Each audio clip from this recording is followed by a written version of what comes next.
Hello, everyone. Welcome to the Breaking Uneven podcast. We love to talk shop, uncover the beauty of failures, and play a few games.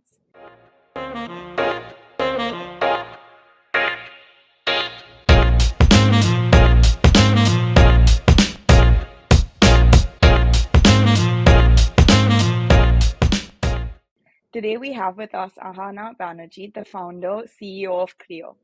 After Imperial College London, she went from banking at HSBC, Nomura, and Morgan Stanley to co-founding ML automation platform to fellowships at entrepreneurial societies, and we're finally at present day. I know we haven't covered it all, but I hope we've captured a good chunk of it. Yeah, absolutely. Thank you for the introduction, and I'm really excited to be here. Amazing. So to get started, we'll play a quick little game to understand more about Clio. Mhm.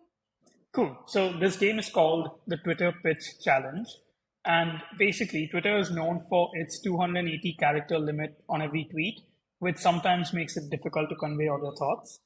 It takes about 20 seconds to speak 280 characters. And so we're going to transfer this challenge to you, which is to explain to us clear in 20 seconds.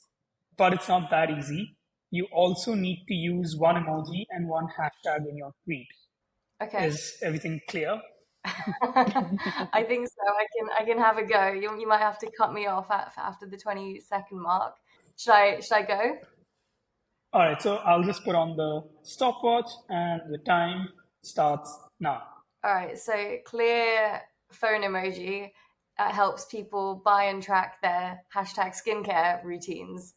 We're a free app available all over the world, and we work with brands and retailers, providing them with insights into if their products are really effective for consumers.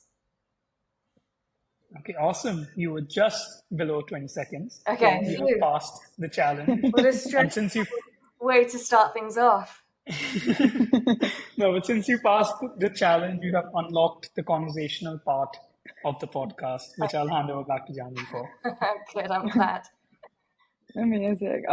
So before we get to Cleo, let's talk about like your university experience.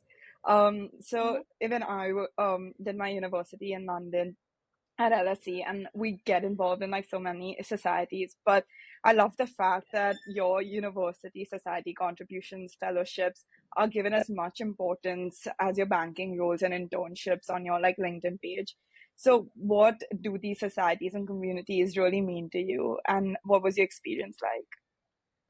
Yeah, I got involved in quite a few things while at Imperial. So I think the society I spent most of my time and energy on was RAG, which is Raising and Giving, and that involves finding charity partners, organizing fundraising events, bringing people together, and I absolutely loved that. So I was vice chair one year and then was chair the next year of that, and I think that was really a huge part of my experience. We also collaborated with other societies at the university.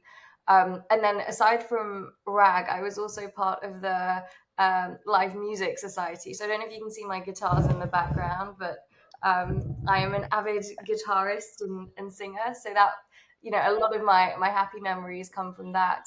And finally, I was also part of the Esports Society. Imperial, when I joined, had 11 League of Legends teams. I was on the 11th team, but nonetheless, I really enjoy gaming, and it was a great way to meet people, and it was nice that that kept going during the pandemic as well, because you can do it from home, unlike kind of the events that we were doing with RAG um, and the music performances. So I think all in all, it was just a great way first to meet people and have fun, but also I think some of the skills you learn in a university society are so transferable after university, arguably more so than some of the things that you're learning in the lectures. I think back to RAG and the skills that I learned from, running an event, hoping that people actually show up, to, reaching out to people, asking a favor, like, hey, we're doing this thing, can you come along? It's not always super comfortable to do these things, but that was a great training ground where I could just test things. I could see what sorts of events attract people. How do I build the relationships with the charity partners? How do I select a charity? There's actually so much work that goes into it, And also it's something that I was passionate about. So in a way, in my job now as a founder, a lot of the skills that I was using in my societies are things that I use every single day. So, the community part was certainly a huge part of it, and I'm still very close friends with a lot of people I worked with back then. But even from a more practical careers perspective, it certainly wasn't time wasted. And I always encourage people. My brother's in his first year at uni at Durham, and I as the overbearing big sister, sort of was like, sign up to this society, that society, get involved, and he's done a good job. And I think it makes a huge difference to the university experience. No, I completely agree. I think, as you mentioned, a lot of the skills that I've learned throughout university was also coming from societies, and a lot of things that I can apply nowadays also was, I guess, like cultivated at that point in life and outside of like the lecture room and outside of the classroom and outside of my degree as well. And I think overall, the experience of university that I was surprised to learn when I came was that it was more to do with what was outside of the classroom. It was more to do with things that you learn from experiences in London overall and not necessarily just at university. So that was definitely, and I think you definitely did a really good job of like picking your societies and like your experiences, because I think the amount you've like put in your 3 years or less, you've covered almost everything. Like you've covered music, you've covered sport, you've covered charity, you've covered banking. So like, how was it? Like, was it something that you were always interested in all of these things, or did you put an active effort to try and get involved in all the different aspects of either creativity and just work? I've always had quite a broad range of interests. So I definitely stuck within my comfort zone. As far as music goes, I had bands throughout high school. Rather surprisingly, my what are they called, superlatives? Like when I graduated high school, was actually most likely to become a rock star. And there's a picture of Oh me wow. holding a guitar. So music's always been a really big part of my life, and that was something that I just, it was kind of natural to continue. I wanted to find a band. And I ended up actually, my bassist and other singer in our band was from my high school, so it was actually quite lucky that she went to Imperial as well, and so it was quite easy to get going from day one.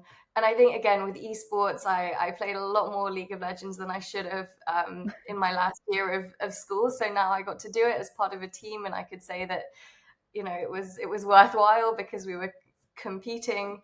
So again, that was very much within my comfort zone. I think with RAG, the school that I went to, both international schools. I lived in Delhi and Singapore, both for 2 years before going to university. And these were international schools where there was a huge emphasis on service and engaging with the local communities. And so I think that part I'd already had instilled in me of being interested in kind of NGOs and organizations that were, doing good things essentially. What I had no experience was with the events planning side of things, with actually like rallying students together. That was all completely new to me. So I think a lot of the day-to-day operations in that society was completely new, and I was learning very much on the job.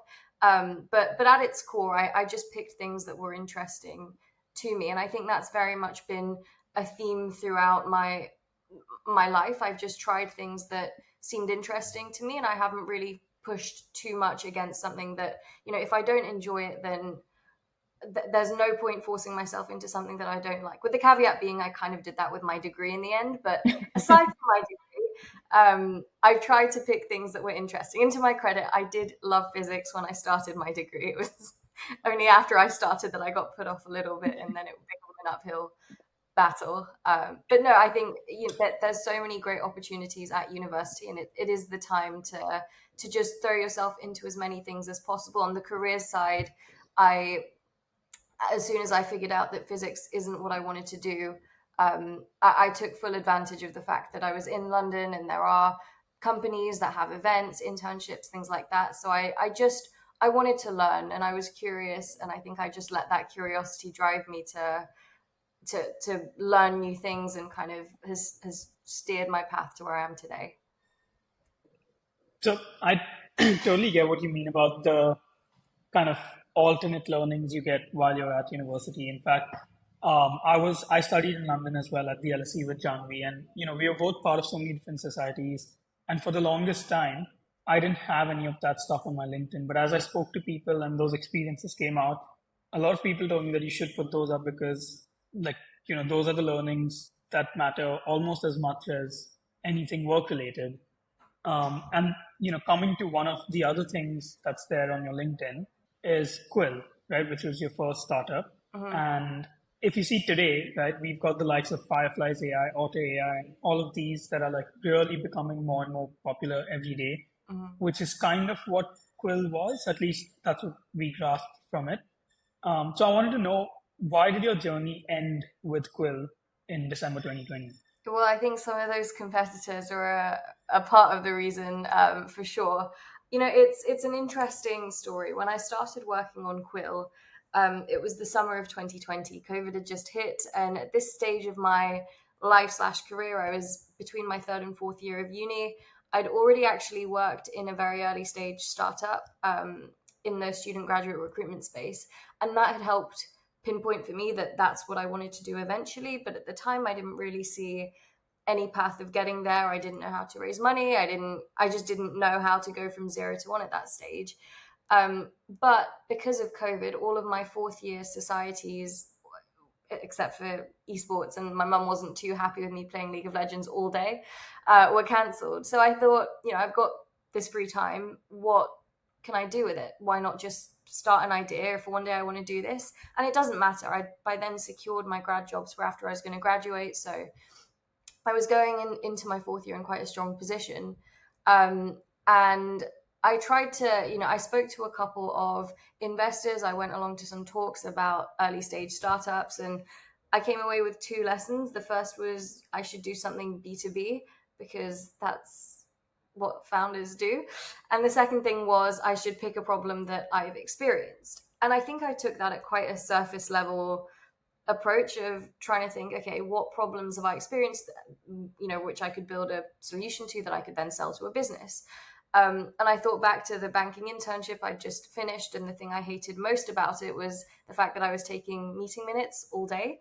And I thought, it'd be really nice to automate this. And although there are now more and more players in this space, they're still not used that mainstreamly. They're not used in big corporations. And so I thought, here's a problem. I can try and build a solution. Let's see where it goes.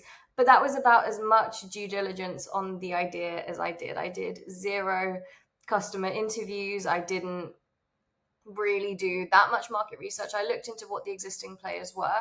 And the thing that made Quill slightly different from the existing players was the fact that we were more focused on the summarization aspect rather than just the speech to text aspect. And so the plan was to use an open source transcription engine, and then our secret sauce was in the summarization. So actually turning that transcript into actionable meeting minutes. I think our one-liner at the time, if I'd have had to do the 20-second exercise, was Quill transcribes, summarizes, and curates data insights from your meetings. And so that was kind of the vision and the idea. But as I started working on Quill, a couple of problems became evident. And the first, most overwhelming problem was the technical difficulties of working on a company like this. Text summarization is not a trivial technological pursuit. It's hard to do. And so what ended up happening was the first version of the product was trained on an open source speech to text engine, which was trained on American accents, which meant for this to work, I had to put on a fake accent, which meant in my early user demos, I was, saying, hi, I'm Ahana, nice to meet you. I'd love to show you this thing. Let's see if it works. And then the look of horror when I would switch into an American accent for no apparent reason halfway through the meeting. I was also only targeting people in the US, and the guise for it was that it's a bigger market. The only reason was because it wouldn't transcribe correctly if you didn't have an American accent. That was the first issue. The second issue was, we made this almost research paper on all of the different text summarization techniques that were at the forefront of the academic research at the time. In practice, the summarization algorithm was as follows. If your word ended in ing, so was like broadly a verb, that sentence would get put on your action item. So let's say it was raining outside. It's raining outside would be on your to-do list. So the summarization also wasn't great. So there was sort of like the technical part of the challenge. The next part was actually the B2B sales process, and specifically in this field, because I did no customer interviews at the very beginning. I sort of went straight into building the product without testing things first. What I didn't realize is how difficult it would be for someone like me who hasn't worked in the type of target company to actually figure out who the decision makers are, like who is responsible for purchasing software like this. And with my network, can I even reach them? And the answer was no. I mean, I kind of could, but it was really difficult. And it meant that, for example, my Facebook inbox is almost unusable at this point because I have sent out so many cold messages on, entrepreneur groups, on, I think at the time I was looking at product manager groups. And so I was getting those meetings. We did end up getting a couple of pilots running, but it was really hard. It was not coming naturally. And the final point was, this question of there's these incumbents in the market, there's Fireflies, there's Otter, they're doing really well. And then there's also the Googles, the Microsofts who have massive data sets. And to answer the kind of stereotypical question of defensibility of, well, why can't Google just do this? The answer was, well, they can, and they can do it a lot better than I can. And that was the fact of it. So I was getting incredibly nervous about taking Quill further. But I had started talking to investors, and the biggest one being YC, which I'd applied to just a week into coming up with Quill, where I'd come up with the one-liner I just told you. I'd come up with the name and the logo. And I didn't expect anything of it, to be very honest. I didn't really know what YC was. If I had, I probably wouldn't have applied with Quill a week into it. And so at this point, I'd worked on Quill for a few months, and I knew I had this upcoming YC interview, and I'd applied with this idea that I wasn't very confident about. But equally, I was still doing university at the time, and I didn't have time to work on 2 startups and university. So I decided, let's just see where it goes. Like, clearly YC have maybe seen something in this. Let's just do the best I can in the interview and see what happens. But I think, that the thing that caused the end of that journey was after my YC interview, the very night of it, in fact, YC came back to me and kind of gave me a golden ticket and said, look, we like you. We don't like your idea. We want to talk to you again in a week, come up with something better. And that is really where Clear, my company now, was born. But I think knowing all of my own insecurities about Quill at the time, and then kind of hearing it from them as well, that they believed in me as a founder, but maybe not necessarily in me working on that idea. And at the time, I think they chalked it down to competition, that there are too many players. They've never really seen one take off. And we were too early to know if, ours is really that different from what's out there already, or better than what's out there already. So I think there are multiple factors that went into it. And ultimately, it was certainly the right decision to pivot. But again, so many lessons learned from that. And the biggest one being that before writing any code or plunging into anything, talk to users, do user interviews. And that was something I led with when I started working on Clear, and it was definitely for the best. That's amazing. So the idea for Clear was born out of desperation in the span of 1 week. Yeah. I love that. Yeah, that's a great. So coming to Clear, I'm going to ask you a very simple question, but with a slight twist. How did you come up with the name? But you have to answer in an American accent. This is going to be offensive, I think, and not the story, but the accent. Are you serious? I was also gonna say that we need to hear the American accent. So yeah, this is a good one. Oh no! We'll put a disclaimer. We'll put a video disclaimer. Yeah, please. We mean no I offense. don't mean to offend any communities by doing this, but all right. Like, if you insist, I guess I got to do it. So it's actually kind of a funny story. When I first came up with the idea for Clear, I didn't know what to call it because it was only like a week in that period where I had to come up with something. And my very close German friend told me that the word for skin in German is Haut. And I couldn't come up with anything better at the time. So actually our legal company name is Haut Technologies Inc. It still is. And I just kind of went with it. The name was like the least important thing at the time, so I just like picked Hout and presented it as Hout. However, as YC went on and like I started talking about the idea, what became painfully obvious is that people could not pronounce Hout. They were saying ho, they were saying like hot, they just couldn't say it. And we're a consumer company, so we need people to talk about our platform with each other. And if they're too scared to say the name, then that's a problem. So it was actually very dramatic. It was on the day of launch in June of 2021, where I'd already submitted the app to the App Store under Hout. And I just thought, like, I can't do this. Like, it's gonna. So I'm like talking like I'm out of some kind of American drama, but like I couldn't do it. It wasn't gonna work. And so I decided to use my LinkedIn connections at the time to run a couple of polls that day, where I just came up with a couple of names. I think Dropper was one of them, Clear was one of them, Hout was still one of them. And I just ran in the course of 24 hours, a couple of polls on my LinkedIn.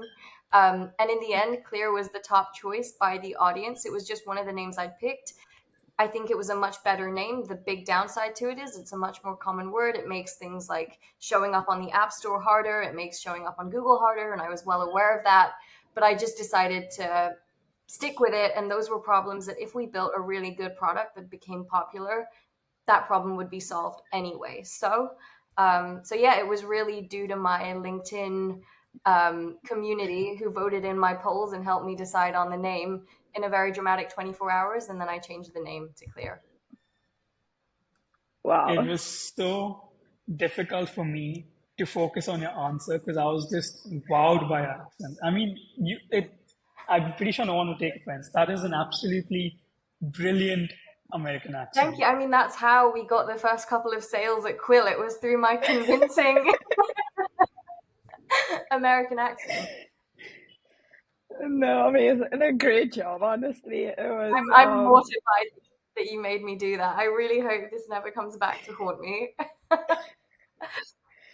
No, this wouldn't. But no, it's interesting to see your journey with, like, the start of your journey with Cleo, and like as Anuj said, that it was in a moment of desperation, and I think we recently had a conversation with someone else who also said that with desperation comes in innovation, and that's when you start building something.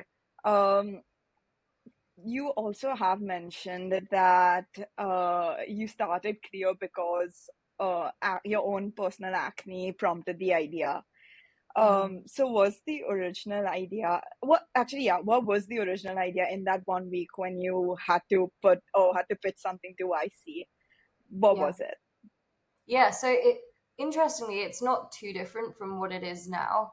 The problem we're solving is still the same, which is it's hard to know which products to use, and it's hard to know if your products are actually working. Are they even doing anything? And at the time, it was more of a straightforward recommendations engine, more like an AI dermatologist, where you would take a picture, it would analyze your face, and it would tell you what to use. And the reason that it's not just that anymore. I'd say that there's definitely an element to that where you still take pictures in the app, but it's more of a routine tracker. So you track your own routine that's built into a community where you can find other people with skin like you and see what they're using. The reason for not building it is just sort of a like two-dimensional interface where you take a picture, app recommends products, was because upon doing user interviews, what we found is that, especially as a new app on the market, people just wouldn't trust it. People actually want to understand why they're being told something, and especially in the skincare community, especially nowadays, and with brands like The Ordinary and the Inky List, which is all around ingredients and transparency, skincare consumers want to know what they're using and they want to understand why. So if we have a completely opaque process of our fancy AI system is going to tell you what to use, consumers just won't build trust in it. And even me as a consumer, like there are apps on the market that do this now, but they're not very popular because on what basis are you being recommended something? I want to actually understand why I'm being recommended that product. And the second part to this was, well, how do we make this big to even get a good enough data set to make good recommendations for people? There's no immediate value in the early days if the recommendations are bad. So how do we even get a big enough data set? And so it was really through conducting these interviews and also drawing upon my own experience from my own skin issues. I've suffered pretty much for the last 10 years and tried all sorts of things. I've seen doctors, dermatologists, I've tried different medications, I've tried different diets, I've gone down the Indian Ayurvedic approach and put all sorts of spices on my face, and I've tried a lot of things for my skin. And for me, online communities had been a huge part of that journey, mainly Reddit threads and Facebook groups. And so this is where I ended up finding my first users. And this was a huge distinction from what I was doing with Quill, where I didn't even know where I'd find my users. Whereas with Clear, it was obvious, and it was a community I was already very much ingrained in.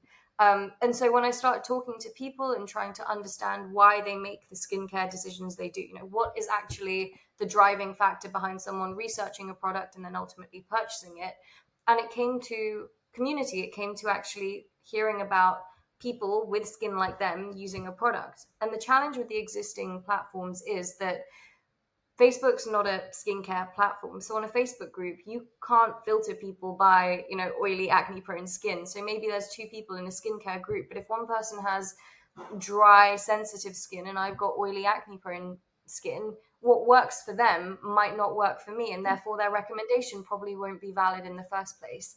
So what we wanted to do with Clear was actually segment users by their skin type. We call them skin tags on the app. So you select what your skin concerns are, what your skin types are, and then that is used as the basis of connecting you with other people. And the incentive to begin with is the tracking element, which is something that many people already do because it is so hard to know if your products are working. And we've got period tracking apps, we've got diet tracking apps, we've got exercise tracking apps, but people spend a lot of time and money on skincare, but there aren't really any good apps out there for it, or there weren't at the time, because I tried them. So, me and many of these people on these online groups had very extensive spreadsheets and like Airtables with progress pictures, with like products we'd tried, with things that we wanted to try. And I thought, well, that's fairly simple to put into an app format, basically a diary of the products that you're using, somewhere where you could see all your progress pictures in one place, and then have that tied into a community where I can find other people with the same skin type concerns and go from there. And now, we're just about 2 years in, and we're at the point where the data set is actually good enough to make recommendations for other users, and we are doing some of those things that we wanted to from day one, but it's more in the context of social commerce as opposed to just sort of like an ML recommendations algorithm. That's interesting. I think, as you said, that skincare, like a lot of people put time and effort and money into it. And even like for me, like when I try and use different skincare, it is sometimes I don't know whether it's making a difference. I don't know whether it's placebo, or I'm like, okay, like I'm putting this every day. Maybe it's like changing something. Um, but I think what I've heard like throughout your journey so far is that community is at the core of it. Whether it is actually in serving a community, but also building with a community. Uh, like even like your name, you chose it with like your LinkedIn community, and you're building it for this entire sense where people can resonate with a certain group of people. So what triggered that, in the sense that how did you now, like how did you gravitate towards like building for a community and with a community? Like why was that so important to you, or why do you think it's so important in business nowadays? Yeah, I mean, I think there's sort of like a personal answer and a more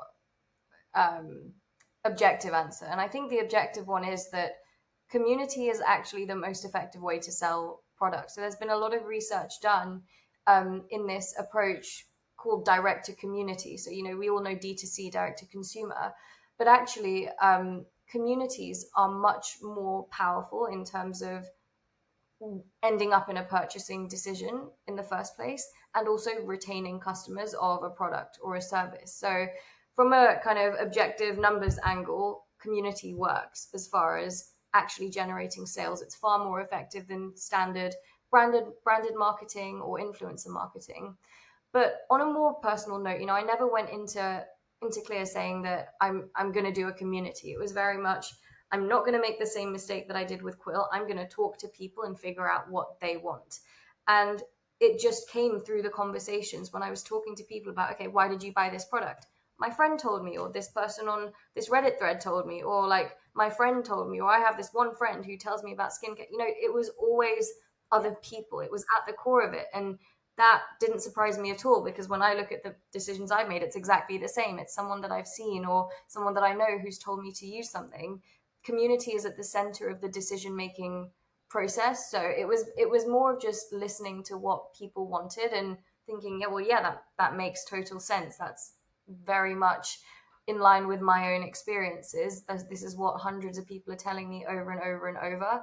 So this seems like the best way of actually building this product. And it was only after I made that decision, and now that I've presented Clear many times and looked into the research myself, and I wasn't surprised to see that communities are more effective at converting and retaining customers, because I was like, well, yeah, it makes sense. It aligns with the research that I did independently and with my own experiences. So yeah, there's two sides to it. But I think in any business, the most important thing is to talk to your customers and figure out what they want. And in my field of skincare, and why do people buy skincare, community just is one of the largest drivers of that decision. So it only really made sense that that's what the platform was centered around.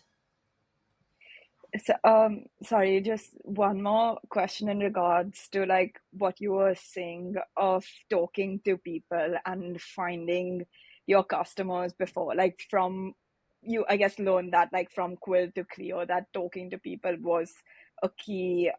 This like, how did you A, reach out to people, but B, also speak to people that were willing to speak to you about their problems, or um how yeah like how are you doing that also without like sharing what you were building? Because I feel like when it's early on, it's difficult to like share your idea or like put it front in terms of like, okay, this is what I'm trying to build, without it, like, I guess, like you don't want to just like say it out loud before time. Yeah. So yeah, how is that process? Yeah, it is indeed a whole process of its own. The way I went about it was, I think, best described as begging and pleading, which is something I've got very good at over the last 2 years. Um, so I started with people that were likely to talk to me. So people, but also importantly, people that weren't just family and friends. Of course, that's a Yeah. good place to start. At the same time, they may not actually be your target customer. So it's important to maybe take what they're saying sometimes with a pinch of salt, and try and think about, where do people that I think will be interested in a skincare idea hang out? And for me, it was obvious. It was these communities I'd spent every waking minute on Facebook and on Reddit. So it was putting out posts and DMing people, and there's nothing glamorous about it. And as I said earlier, my Facebook Messenger, apologies to all my friends who try and reach me there, it's almost unusable because I used it so extensively for cold messaging people on these groups. I was just finding people and just saying like, I'm really interested in skincare, or I have a software engineering background, I can build tech products, and I'm thinking of building a skincare app, and I'd just love to talk to you about your skincare journey. And that was pretty much it. And I wouldn't say what my idea was, what I found from my user interviews. I would just keep it as a conversation about their skincare. And for the very, very first conversations, it was more open-ended. And I didn't come in with a concrete plan because I wanted to collect the insights first. So it would pretty much just be like, when did you get into skincare? Why did you join this Facebook group? Like, how often do you repurchase products? Where do you buy products from? Pretty generic questions. And then from there, I started understanding, I started coming up with my own hypothesis of, okay, people want to understand why they're being recommended a product, or people, I have validated that people have a morning and evening skincare routine. Most people do it twice a day. So started gathering these insights. And then from there, I put an initial idea forward of I think I'm going to build an app that does X, Y, Z. And then what I did, it was a very structured process, to be honest. I looked at my idea of, at the time, it was the AI recommendations algorithm. Yeah. These are all the assumptions that go into this idea. So the success of this idea relies on people not knowing what skincare products to use. It relies on the fact that people are happy to take pictures in an app. It relies on the fact that people trust AI recommendations. So I came up with a list of all the assumptions that went into the idea. What I then did was I ranked them by how confident I was in the assumption versus how high of an impact the assumption was.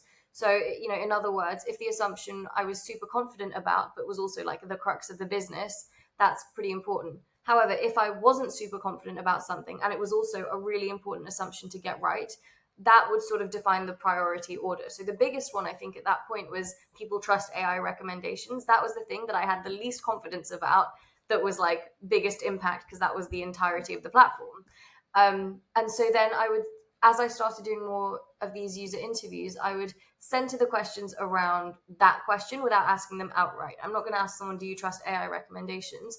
But rather get them to touch on real life experiences in their general decision making flow. So, I mean, obviously in the context of skincare, but also, how do you decide to like organize your calendar, or how do you decide to pick out the outfits that you use, and just try and get a sense for how this person makes decisions and types of scenarios in their life where AI might be making recommendations and where they choose to take them or ignore them. Even when you're texting on your phone and there's the like autocomplete words, like do you tap them or do you not? All of these small, almost subconscious things to answer my question, do people trust this? And my answer after doing all of these user interviews was not entirely. People do, and especially now with ChatGPT, there's a lot more trust than there was 2 years ago. Whether it's misplaced or not is another question. But that was my answer, and that meant that I had to change what the idea was slightly, that just an AI recommendations tool wasn't going to be good enough. It's not actually going to satisfy what the users want.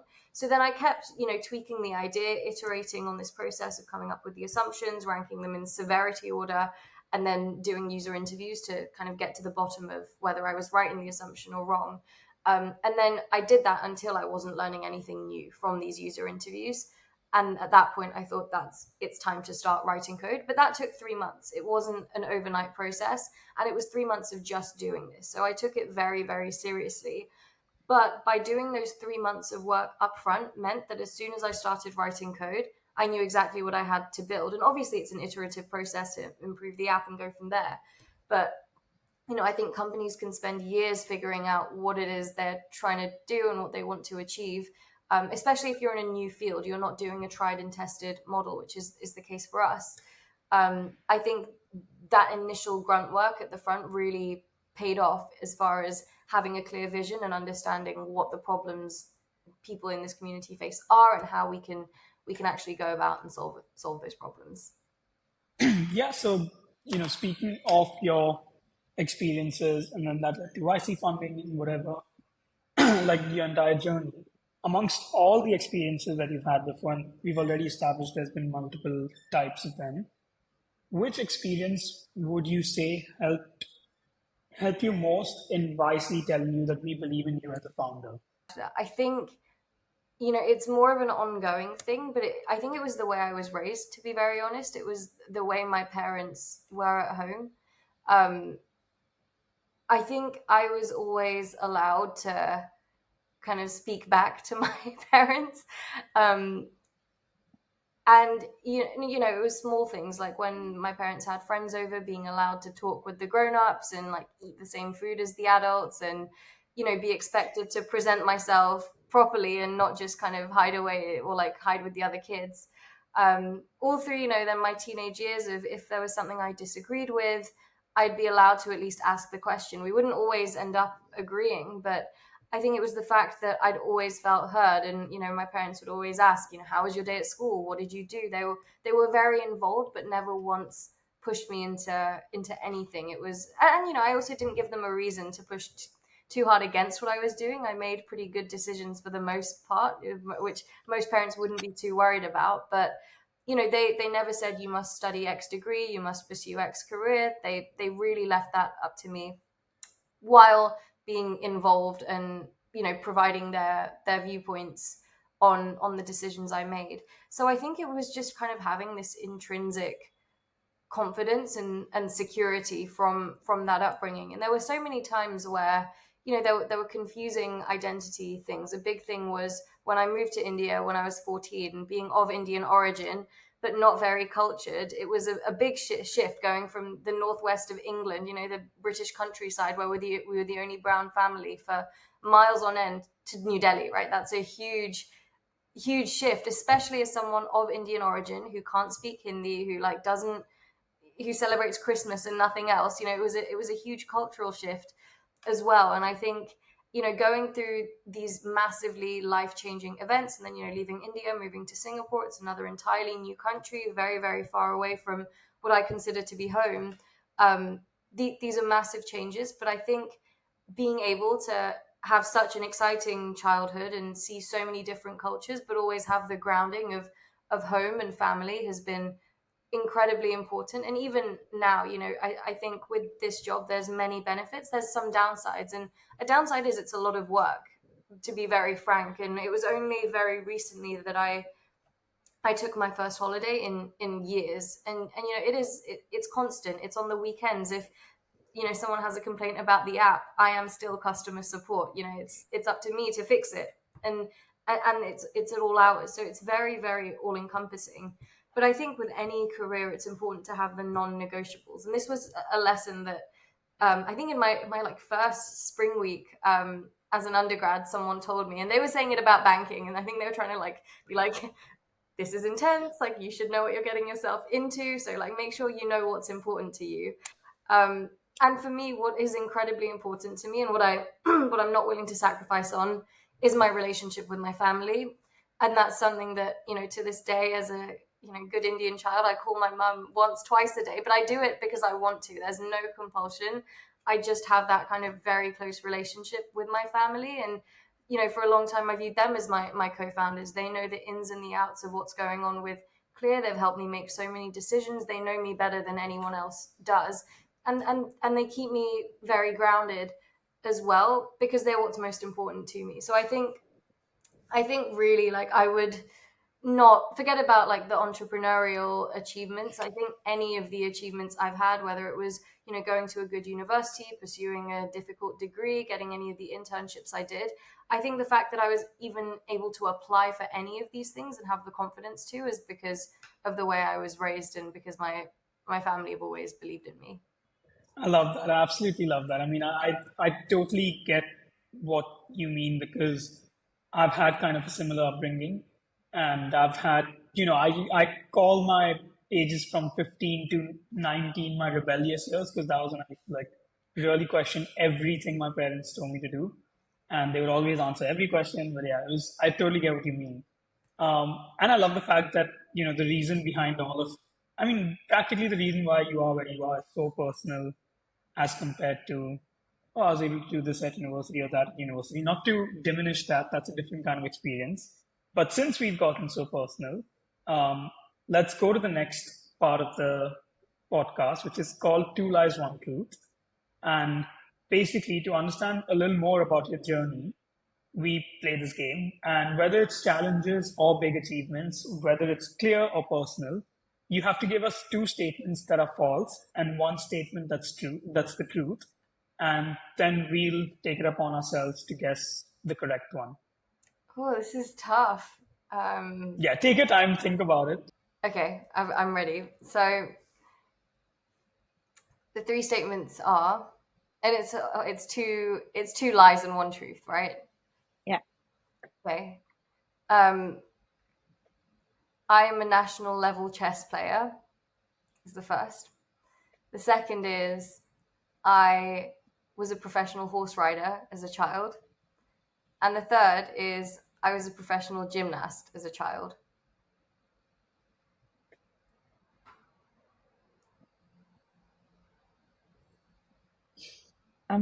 Interesting. I feel like Janvi's looking into my soul, trying to see me like look at eyes. I'm trying to think of all the activities you mentioned you were already involved in and what goes the closest to it. Mhm. I think maybe a chess, the national level chess day. But that's my answer. I don't know. Anuj, what do you think is the truth? I was going to say chess as well, but just for difference's sake, I would say horse rider. But no, wait, no, you're in Oxford. That's highly plausible. Ugh. Okay, I'm gonna go for horse rider. You're both wrong. I was a gymnast as a child. Uh, I don't even know the rules of chess, and I think I sat on a horse once at a farm when I was like 2. oh, so you really tricked us on this one. I did. I'm proud of myself. Maybe I could become a poker player. But yeah, moving on to our next game. It's called Red Flags. We're gonna give you three hypothetical situations composed of two things that are going great and one thing that's not going too great, which is the red flag. Mhm. We've adapted these situations for you and Cleo, and you have to pick which situation you would rather be in and tell us why that would be your pick. So situation one is that Clear has 10 million downloads on the App Store. Clear skin influencers are growing daily and loving the app, but there is a data leak across Clear's entire database.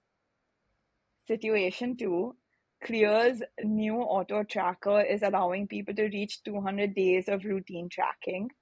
You're all geared up for your next round of funding, but Clear's rating across app stores start to drop and you don't know why. Situation three, Clear has grown to more than 1,000 brand partners. The 60-second skin type challenge goes viral on social media, but you by mistake make a politically wrong statement about beauty during one of your talks. So these are the three situations. Oh, I like this. Thank you for tailoring it so much. Um, I think I think the situation I would most like to be in is situation 3, just because I think at the core of why I want to be a founder is like I want to build a product that helps people and does something positive. And I think in both of the first two situations, although I would love to have 10 million downloads, a data leak is pretty bad and that affects the very people we're trying to help. Um, and that's not great. The second is again like really good. Retention is something that's amazing for us, and the more people track their routines, the better the recommendations and insights get. But if the rating starts to drop, that signals that something is wrong with the app, which is like a fundamental business problem. Like if people don't like the product, then that's something like something's gone really wrong. With the third situation, um, you know, hopefully I don't get cancelled from my American accent in this podcast. I think like you know it's difficult in this day and age where people do talk openly about their opinions, and with cancel culture it's very easy to get negative backlash. But the worst that could happen is it would just be on me, but it wouldn't necessarily affect, like it may affect the app and people might not want to download it, but fundamentally if we're still helping a problem for people and we're solving a problem that exists, if I make a dumb statement or a politically incorrect statement about beauty in a talk, then I think that's the type of thing that could like disappear with time and doesn't point to a fundamental business problem. And it would just be like me tanking it. With the others, it's like the whole team would get sent into chaos trying to figure out what's happened or what to do. Whereas with this, it's kind of just like it's on me to be more careful in the future. So I'd go for situation 3. Nice. Yeah. No, I like how you split it between yourself and the fundamentals of your business. And as you mentioned, a lot of what the founder says and does also reflects on the business. But in the Mm-hmm. grander scheme of things, the more important thing is like your customers. And we love playing this game also to see like that thought process behind what founders choose, because it's inevitable to not have any like red flag per se, but Yeah. it's nice how like it's nice for us to see how a founder navigates through that entire process. So yeah. Mm-hmm. Yeah, it's a fun game. Makes you really think about, which trade-offs you're okay with and which you're not okay with. Mm-hmm. Um, but yeah, so now I think we've done a lot of thinking. Let's get to the part where there's no thinking. So this is a rapid fire Mm-hmm. and pretty self-explanatory. You have 3 seconds to give like 1 to 3 word answers. Mm-hmm. And let's start. So, did you ever question whether Clear was worth it? No. What was your proudest moment with Clear? I think the first piece of user feedback where someone like genuinely felt it was a really good community. Okay. What was one time you felt like you let Clear down? Mm, Interestingly, I think when I closed the first funding round, even though I ended up raising around $1 million USD, it wasn't as much as people around me were raising or as much as I'd initially set out to. So I look back on it as silly to be upset, and it was more than enough money that we needed. But at the time, I think I wasn't in the right headspace. Okay. What are 3 skincare products you have used today? You're gonna have to download Clear and look at my routine to find out. I love that. If you had to bring on a co-founder, who would it be? Probably my mum. She basically is the community brand, community ambassador at the moment. And is also our QA tester. She's the first person to spot and report bugs when they go out to production. Um, I genuinely say mum, and she's got great skin, unlike me. So she is a great ambassador. Amazing. What is the scrappiest thing you've done to build Clear? Probably I guess this was Quill, but the American accent I think was pretty scrappy. But yeah, with Clear, so many things, like from the begging and pleading to do the user interviews to like we did a photo shoot for our website on the 60-second skin challenge where you can see me like dabbing my face. The setup, like the camera setup, was a joke. It was like a broom with like a hanger balanced on it to get the bird's eye shot. It was quite comical. Would you ever retire? I don't know. I think we're all too young for that question. Would you choose books or podcasts? Podcasts, Would you choose an iPad or a notebook? a notebook, Are you a morning person or a night owl? night, 100%. And I feel like I know the answer to this, but what's your favorite social media? You tell me what you think my answer will be. I'm so curious. LinkedIn? I mean, so we've had people think LinkedIn is a social media, so I would say LinkedIn. Yeah, you're right. I shouldn't be embarrassed, but I am like a LinkedIn lover through and through. Oh, there's Obviously, no reason to be embarrassed. I think it's absolutely Clear amazing. if you can't Clear as a social media, then it's Clear, but mainstream will go LinkedIn. Cool. So that concludes the rapid fire segment, almost bringing us to the end of our conversation. But before you go, we ask every guest of ours to ask the next guest a question. And so we're going to ask you your question from the previous guest, and then you can ask a question to our next guest. Mm-hmm. Okay. Cool. So your question is, what is the importance of failure in your journey today? And not how many times you've failed, just how failure has shaped you as a person. Oh, I mean, it's one of the most important parts of the journey. I think at every single stage there has been failure on all sorts of levels, from starting my degree to not doing as well as I thought I would, which pushed me into figuring out other career paths, all the way through to trying for 100 internships every year and I'd get one, which is good enough, right? That's what makes it to the LinkedIn. But it was that lesson in resilience and being told no over and over and over. I think after a point you get so much failure and rejection that if you take it badly, like you can't continue. It's too soul crushing to keep going. So the way that I view it now is it's a sign that I've pushed myself out of my comfort zone, and that's a choice. Like there's a conscious decision to not push yourself and coast along, which is fine. No decision is better than the other. It's purely a personal choice. For me, I want to experience a lot of things. I want to grow personally, and to do that, I know I have to push myself.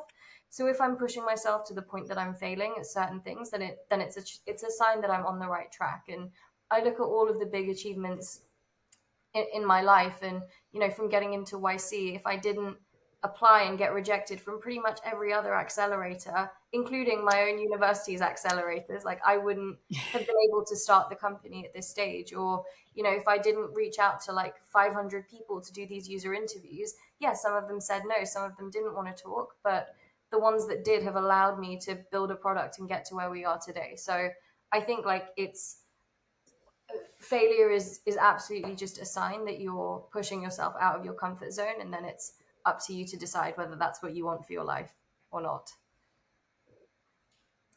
I love that. I think more and more people are becoming okay with like rejection and failure, especially with like social media and stuff, being kind of hated on here and there randomly.